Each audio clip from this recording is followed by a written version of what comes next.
Well, the primary election for the state of Indiana and the county of Allen is coming up next month. And not very often do I have a chance to interview someone who's running for office because, well, that's not something I normally do. But in this case, I ran across a young lady in the most unusual way who actually is running for re-election. And I thought you might be interested in learning who she is and what job she does, because it turns out the job she does is pretty doggone important. I just didn't realize how important it was. Her name is Nicole Keesling, and she is the current recorder. Now, people are saying, what the heck is a recorder? I didn't know what it was. Turns out the recorder is responsible for recording every piece of property that is sold and bought in the county of Allen. So you have one for each county. And she has to keep documents dating back over 100 years. They have to keep documents for at least 500 years. And I'm going, how do you store all that stuff? Stuff I didn't know. Well, Nicole was elected 4 years ago, first term. And it turns out her mom is pretty well known in Fort Wayne politics because her mom is the city clerk. And her mom's now the Republican state bigwig, and she goes around all over the place. But Nicole has an interesting background, and how she got into this job is really kind of surprising, too. Well, anyway, she's been in it for 4 years, is now running for re-election. And you can only serve 2 terms as recorder. That's all you can do. So she's going into her second and final term. So I interviewed her. And I'm giving you some little outtakes from the interview so you know exactly what she said when I asked her questions. The biggest one we talked about was how I met her. The circumstance is really a little bit different, but take a listen. This is how I met Nicole Keesling back about a year ago. Take a listen. It happened about a year ago when WOWO Radio had their 100th anniversary party. And they were celebrating at the top of the old Fort Wayne National Bank building, a place that used to be called the Summit Club.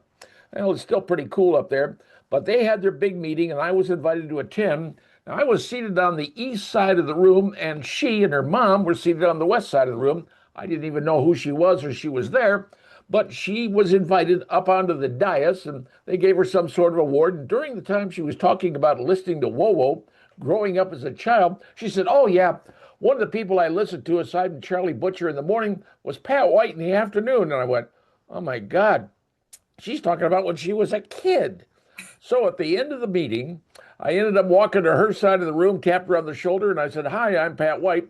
And the woman darn near fainted. I got to tell you, she was so stunned when she heard me talking to her, and she got up and we talked and chatted, and her mom was there with her. Ultimately, her mom said, hey, can we get a group photo? And it was like one of them selfie things, and we got the photo and everything else. Well, since then, I've kind of followed what she's going on in her life, and I must tell you, this lady's smart, but she's doing stuff that I don't have the brains to do, but she does. And her name is Nicole Keesling.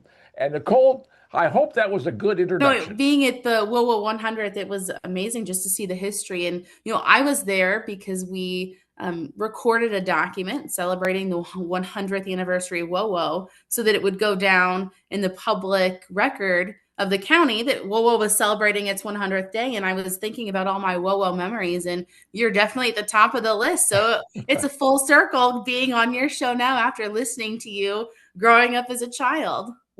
All right, so she's in this job. She's been in it for 4 years, but I asked her, how did you get into this job? What's the history behind you getting into this job? And her answer was pretty surprising. Yeah. So, I had this interest in middle school. Obviously, I couldn't drive myself, but I started going to Republican events, and my mom started driving me, and that's how she got involved. And, I was then in high school interning for Congressman Marlon Stutzman, and that's when she actually decided to run for office. But I've just always had this love of politics. And after college, I worked for the Indiana Republican Party, and then I moved out to Washington, D.C., and I was the scheduler for then Congressman, now Senator Jim Banks. And it turns out I did not like living in D.C. as much as I liked visiting D.C. It's very expensive. I was not living in a very safe area. It's a whole other world out there. And I really wanted to come home. And I got a phone call from the recorder asking if I would be interested in working in her office. And then I started working in the office, and then I was approached about running for recorder. I never had any plans to be an elected official. It was not in my bingo card for life, but sometimes the Lord presents opportunities to us. Well, just so Like I said, I never planned on being an elected official at all. It was just an opportunity that came up, and I love the recorder's office. I loved what I did. We have a very important job that a lot of people don't understand, but when they do come to us, we're able to help them, and that's really what I enjoy doing, is being able to use the office to help people that come to us and need it.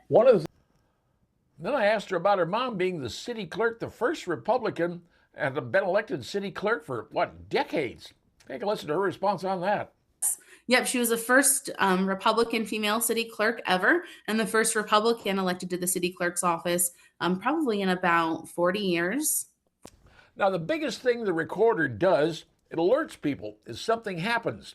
And they can contact you by your phone, email, or whatever and say, hey, someone's trying to rewrite the contract on your property, and someone is doing this because this is a big issue going on. Here's how she took that question on.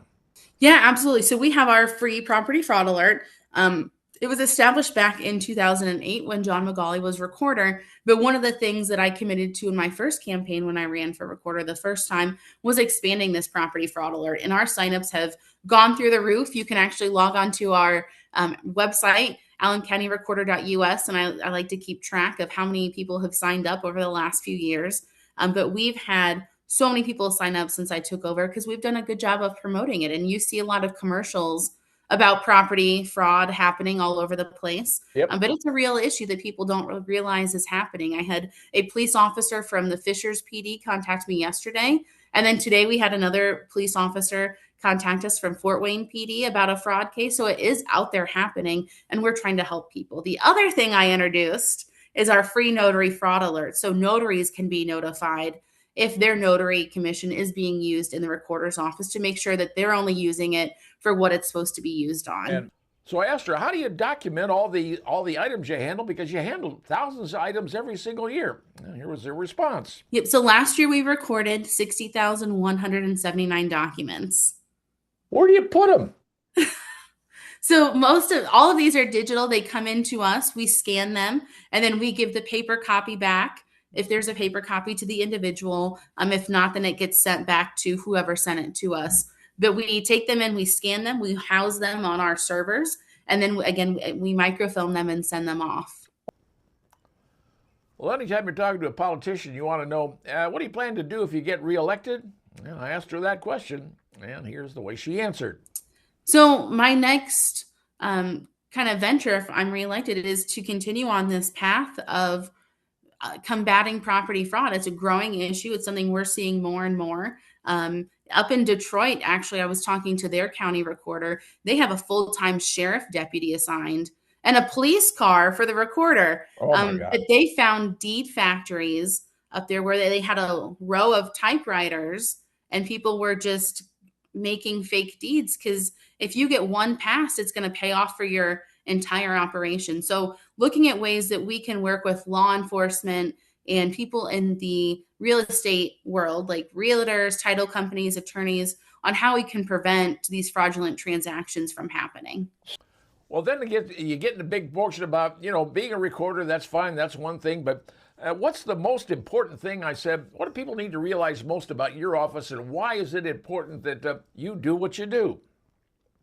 Absolutely. So a lot of people rely on our documents. So that's why it's important to have a recorder that knows what they're doing to maintain them. I mean, law enforcement relies on our documents, the highway department, the assessor's office, the auditor's office, city utilities, the fire department has used our documents. I mean, they're out there on public record. And so we have to be able to trust who we have as the owner of property, or again, we're going to have a not very well functioning society. And finally, the biggest thing I asked her, I said, look, okay, you do this job, recorder. Do you ever have fun in life? What do you do for fun in life? And wait till you hear her response. Take a listen to this. I do a lot of puzzles. I am a docent at the Allen County Courthouse. I love giving tours, showing off the history and the beautiful building. I do a lot of off-road jeeping, and recently I started getting into demolition derbies and have been driving in demolition derbies. Excuse me?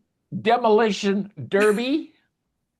Why on earth demolition derby? So it's a hobby that my boyfriend has done for 15 years. And I started helping him build cars because, of course, in derbies, you have to take out all the glass, all the plastic, you have to weld on parts to the car. And so I started helping him build his derby cars. And he said, "Hey, do you want to build one for you?"